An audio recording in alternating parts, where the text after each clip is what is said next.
Merci, Monsieur le Président.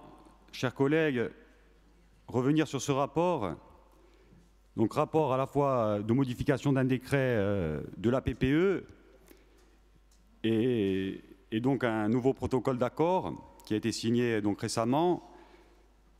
Mais au-delà de ça, c'est une étape majeure sur le chemin qui doit nous conduire à l'autonomie énergétique de l'île à l'horizon 2050.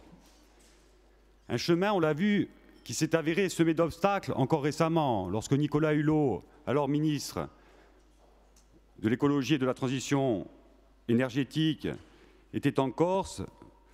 Il a enterré le projet de gazoduc qui avait été précédemment adopté.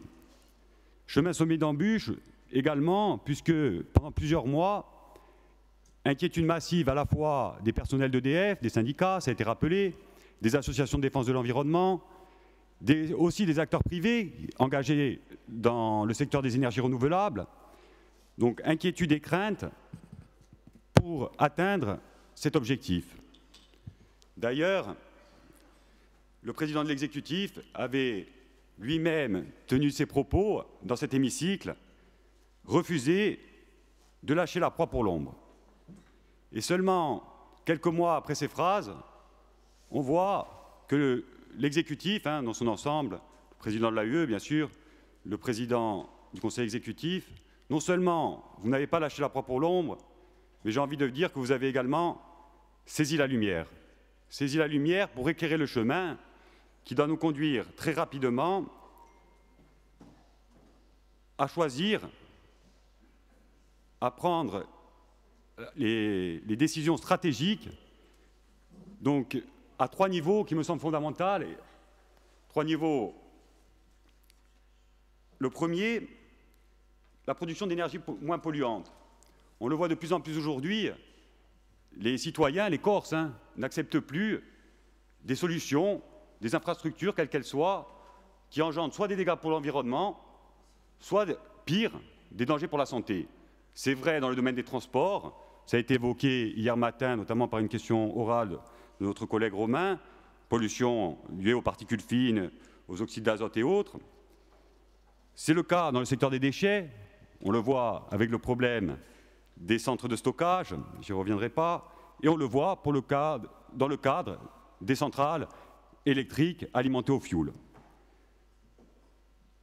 Donc cette alimentation au gaz, à l'horizon 2023, c'est une priorité affichée qui fait l'objet de cet accord, donc une avancée significative, même si on voit ici des doutes qui s'élèvent dans la population ou dans certains secteurs qui nous disent « c'est trop ambitieux, vous n'y arriverez pas en 2023 ».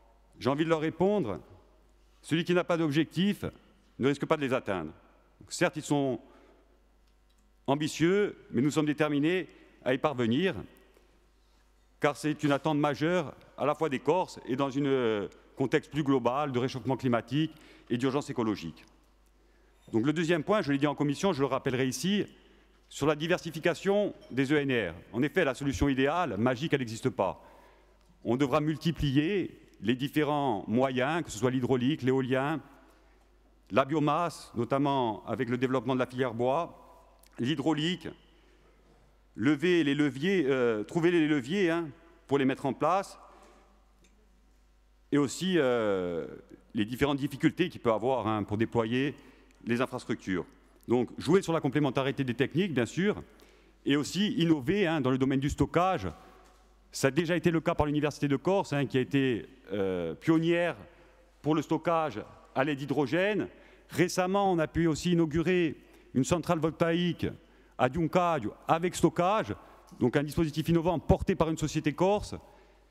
Il y avait d'ailleurs le président de l'Assemblée et le président de l'ADEC lors de cette inauguration, et les porteurs de projets nous disaient que 1 gigawatt, si je ne me trompe pas, produit par ce système-là, donc photovoltaïque plus stockage, c'était un emploi équivalent temps plein et un emploi à forte valeur ajoutée.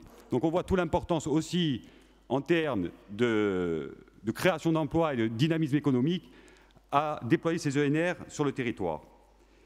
Et le troisième point, et le dernier point, c'est la complémentarité entre les politiques publiques qui sont aujourd'hui menées par le Conseil exécutif.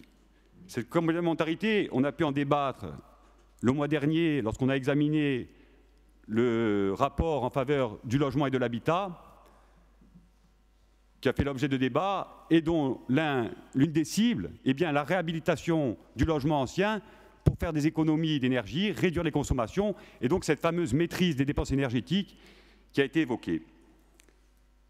Enfin, des solutions peut-être aussi à creuser dans l'avenir, toujours dans cette idée de cohérence des politiques publiques, sur la problématique des déchets, par exemple, l'utilisation des biodéchets, des boues d'épuration, etc., dans un objectif, par exemple, de méthanisation qui peut à la fois répondre à la production d'énergie, mais également à des transports plus propres, à une énergie, je dirais, décarbonée. Donc vous l'avez compris, chers collègues, au nom du groupe FEMO-AGOR, nous voterons ce rapport et nous voulons souligner, et j'insiste, l'énergie déployée à la fois par le président du Conseil exécutif, par le président de l'AUE et également par ses services, afin de construire un modèle ambitieux et exemplaire dans le contexte aujourd'hui de réchauffement climatique et d'urgence écologique. Je vous remercie.